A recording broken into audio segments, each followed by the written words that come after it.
नमः शिवाय शुद्धि सदाचार ओम नमः शिवाय गुरुजी सदाचार ओम नमः शिवाय शुद्धि सदाचार ओम नमः शिवाय गुरुजी सदाचार जय गुरुजी जय गुरुजी जय गुरुजी हर हर महादेव हर हर महादेव हर हर महादेव बम बम भोले जय शिव शिव शिव महाशिव पुराण शुरू करते हैं।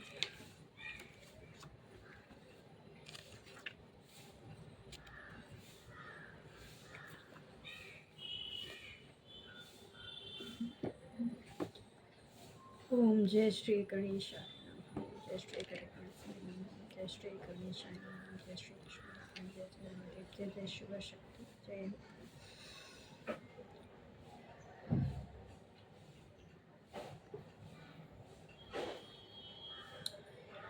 आगे का अध्याय करते हैं। वीरभद्र के द्वारा दक्ष के यज्ञ का विध्वंस हो जाने पर देवताओं ने दुखी होकर के ब्रह्मा जी को समाचार कहा। ब्रह्मा जी ने कहा, देवताओं का दुख कैसे दूर करूं कि दक्ष भी जीवित हो जाए और उसका यज्ञ भी संपन्न हो जाए। इसके बाद ब्रह्मा जी विष्णु लोक में जाकर के विष्णु जी की तुष्टि करने लगे। विष्णु जी ने ब्रह्मा जी से कहा कि दक्ष ने अपराध किया है क्योंकि उसने यज्ञ में शिव जी का भाग नहीं निकाला। हम सब देवता भी शिव जी के अपराधी हैं क्योंकि हमने भी बिना शिव के उसमें भाग लिया है। अतः विष्णु जी बोले, आप सब लोग शिव जी की शरण में जाओ, नहीं तो प्रलय हो जाएगा। फिर हम सब विष्णु भगवान को साथ लेकर के कैलाश पर गए और वहाँ एक विशाल वट वृक्ष के नीचे शिव जी को बैठे देख करके उन्हें नमस्कार किया और उनकी तुष्टि करने लगे। हे दया सिंधु, हे परमेश्वर, आपकी कृपा के बिना हम नष्ट भ्रष्ट हो गए हैं। हे भगवान शंकर जी, हमारी रक्षा कीजिए, हमारी विपत्तियों से रक्षा कीजिए। इस स्वामी प्रसन्न होकर के दक्ष के यज्ञ को पूर्ण करने की कृपा कीजिए। हम सब लोग इस यज्ञ में आपका भाग अवश्य निकालेंगे। हे स्वामी, इस यज्ञ को हम फिर से करना चाहते हैं। इस प्रकार बार बार विनती करके ब्रह्मण और विष्णु शिव जी के चरणों में गिर पड़े। ब्रह्मा और विष्णु शिव जी के चरणों में गिर पड़े। देवताओं की तुष्टि से शिव जी प्रसन्न हो गए। उन्होंने कहा, हे देवताओं, मैं तुम्हें क्षमा करता हूँ। जहाँ तक दक्ष के यज्ञ का प्रश्न है, उसे मैंने विध्वंस नहीं किया है, अपितु उसके कर्म से ऐसा संभव हुआ है। जो दूसरों का बुरा सोचता है उसका स्वयं बुरा हो जाता है। दक्ष के यज्ञ का सिर है, अब उसका सिर बकरे जैसा होगा। भृंगु सूर्य के नेत्रों से यज्ञ का निरीक्षण करेंगे। उषा के टूटे दांत जुड़ जाएंगे। भृंगु की दाढ़ी बकरे की तरह होगी। मेरे गणों के द्वारा मारे गए सभी देवताओं के साथ शिव जी उस स्थान पर गए जहाँ दक्ष का निर्जीव शरीर पड़ा था। दक्ष के शरीर में बकरे का सिर लगा करके उसे जीवित कर दिया। दक्ष ने उठ करके प्रसन्न चित्त से भगवान शंकर का अभिनंदन किया और तुष्टि की। दक्ष की तुष्टि से भगवान शंकर प्रकट हो गए। ब्रह्मा जी बोले, इसके बाद मैंने और भगवान विष्णु ने एवं इंद्र एक लोकपालों ने भगवान शंकर की तुष्टि की। सबके द्वारा की गई तुष्टि से प्रसन्न होकर के भगवान शिव ने दक्ष से कहा, हे दक्ष, तो मुझे परमेश्वर मान करके यज्ञ परनाय होकर के कर्म करो। तुम ये बात समझ लो कि मैं ही समस्त संसार का एकमात्र सृष्टा हूँ। विष्णु भक्त को मेरी निंदा नहीं करनी चाहिए। मेरा भक्त भी विष्णु की निंदा ना करे। यदि कोई ऐसा करेगा तो दोनों के श्राप से तत्व को प्राप्त नहीं करेगा। दक्ष प्रसन्नता पूर्वक शिव जी के नाम का जाप करने लगा। सब देवताओं ने विष्णु जी की तुष्टि की। दक्ष ने विधि पूर्वक यज्ञ को संपन्न कराया, विधि प्रकार के दान दक्षिणे दिए और शिव जी सहित सब देवताओं को यज्ञ का भाग दिया गया। यज्ञ की समाप्ति पर सब देवता शंकर भगवान का गुणगान करते हुए अपने अपने स्थानों को पधार गए। शिव जी भी अपने गणों के साथ कैलाश चले गए। सती जी ने यज्ञ में अपना शरीर त्यागने के पश्चात हिमाचल के घर जन्म लेने का विचार किया, क्योंकि शिवलोक में स्थित मेनका ने सती देवी के लिए आराधना की थी। इस कारण सती मैना की पुत्री बनी। इस जन्म में उनका नाम पार्वती हुआ। नारद जी बोले, हे ब्रह्मा जी, मुझे मैना की उत्पत्ति, विवाह आदि के विषय में जानकारी प्रदान कीजिए। ब्रह्मा जी ने बताया, उत्तर दिशा में हिमालय नाम का एक राजा था। वो श्रेष्ठ पर्वत की समस्त समृद्धियों से युक्त था और बहुत तेजस्वी भी था। उस पर्वत का दिव्य रूप ऐसा था जैसा श्री हरि का रूप संत जनों को प्रिय है।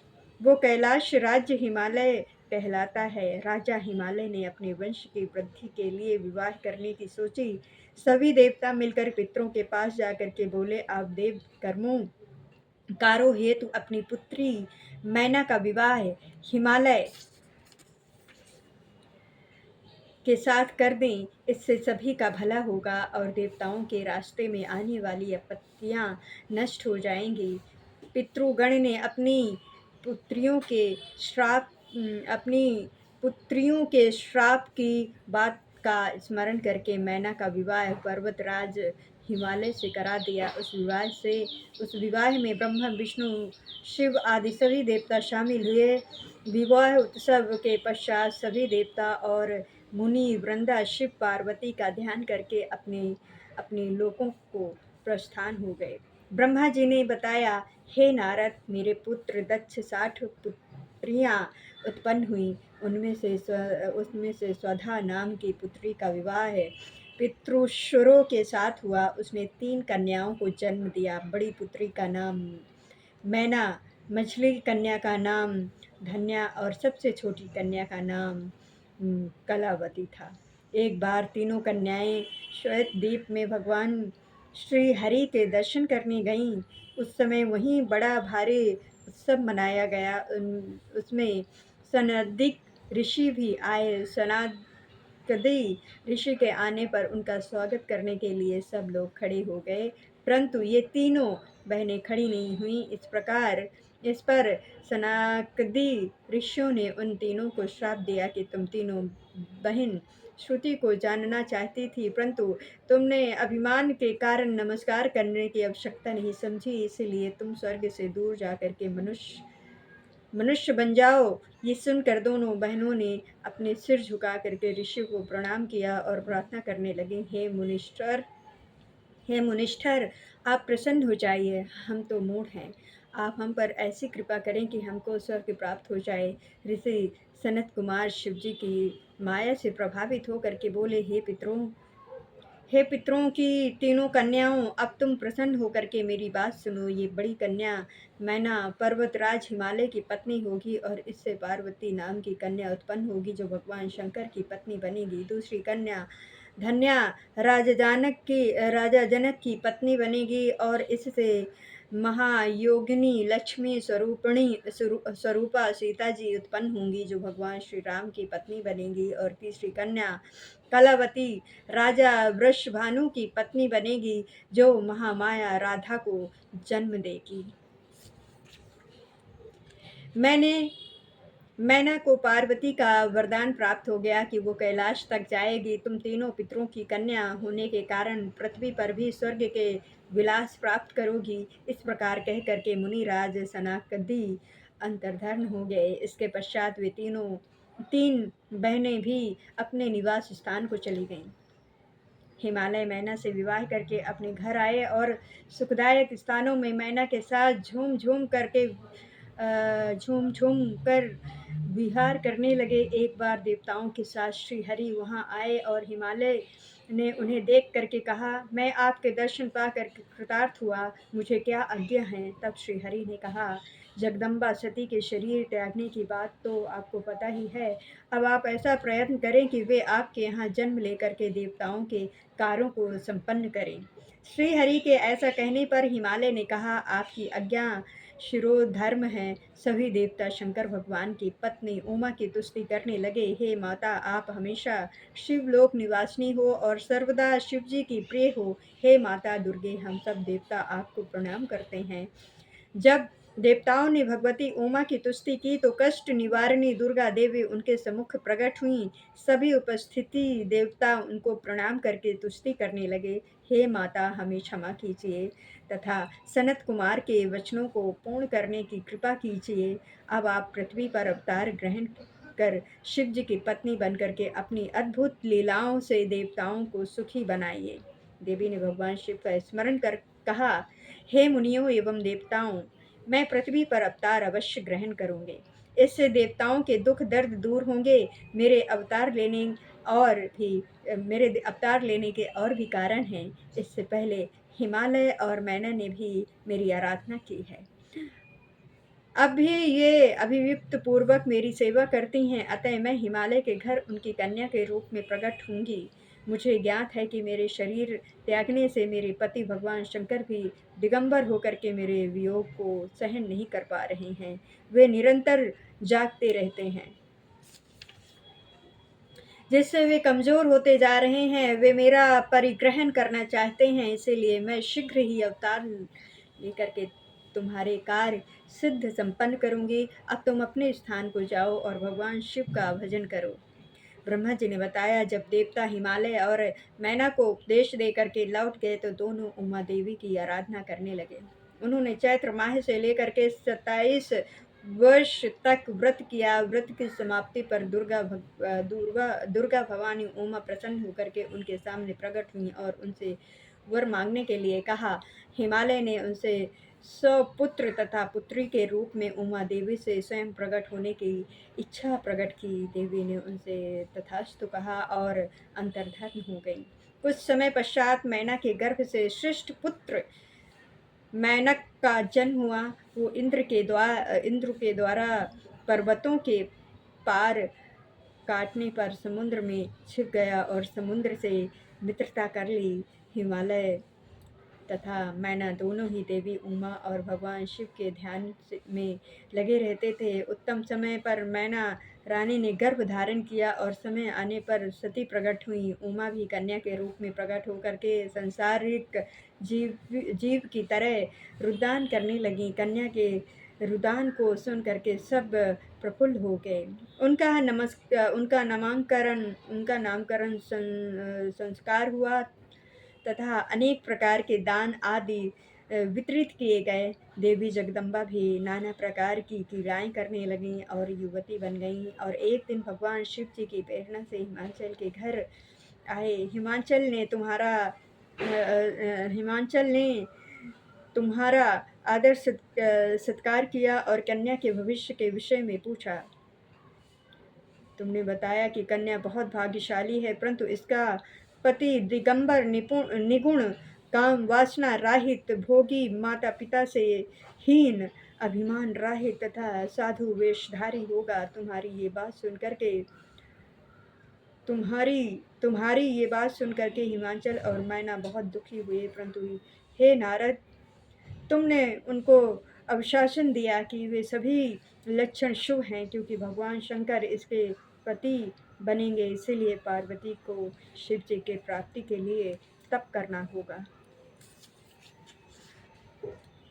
एक बार मैना ने अपने पति हिमालय से कहा, पार्वती अब बड़ी हो गई है, अतः इसके लिए वर की तलाश कीजिए।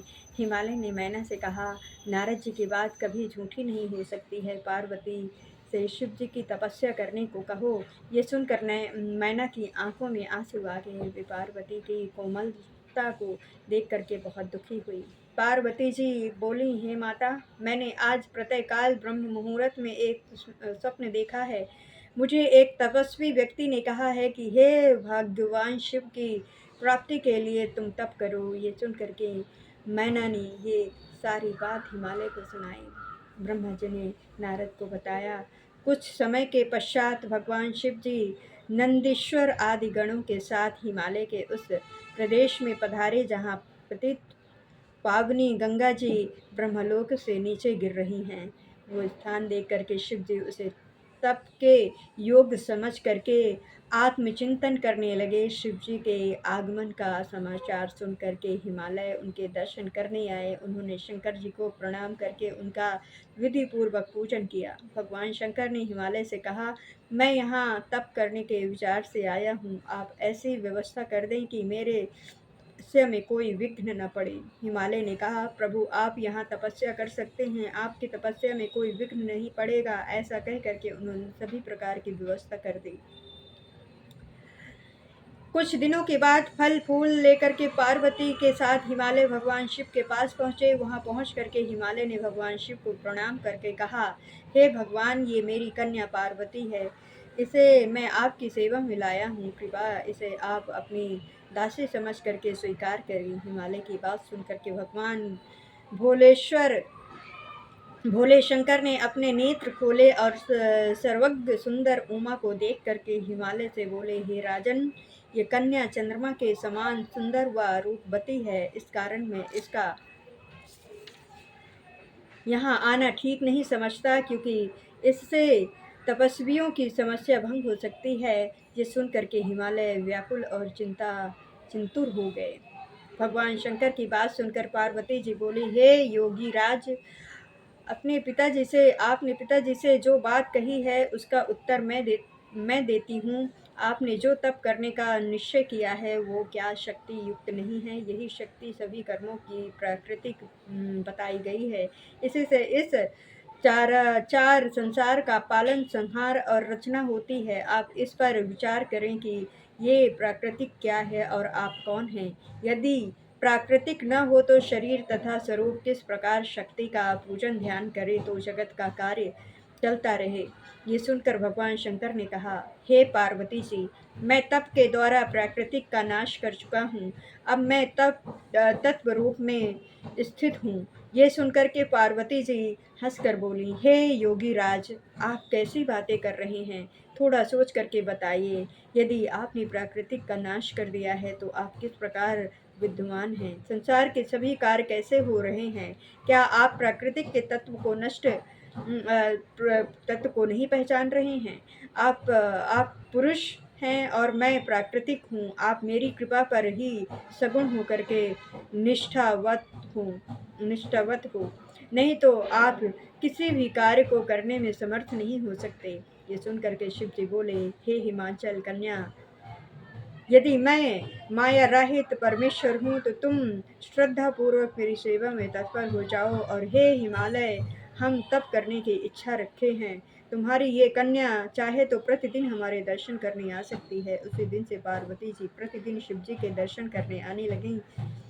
ये षोडशोपचार पूजन करके प्रतिदिन चरणामृत लेने आने लगी। इधर तारकासुर के डर से पीड़ित हुए मुनि तथा इंद्रादि देवता ब्रह्मा जी से बोले, कोई ऐसा उपाय करो जिससे कि शिव पार्वती जी को ग्रहण कर लें और हमारा कार्य सिद्ध हो जाए। इस कार्य के लिए देवताओं ने कामदेव को भेजा, परंतु शिव जी पर उसका कोई प्रभाव नहीं पड़ा, उल्टे शिव जी ने उसे भस्म कर दिया। नारद जी ने ब्रह्मा जी से पूछा, ये तारकासुर कौन था?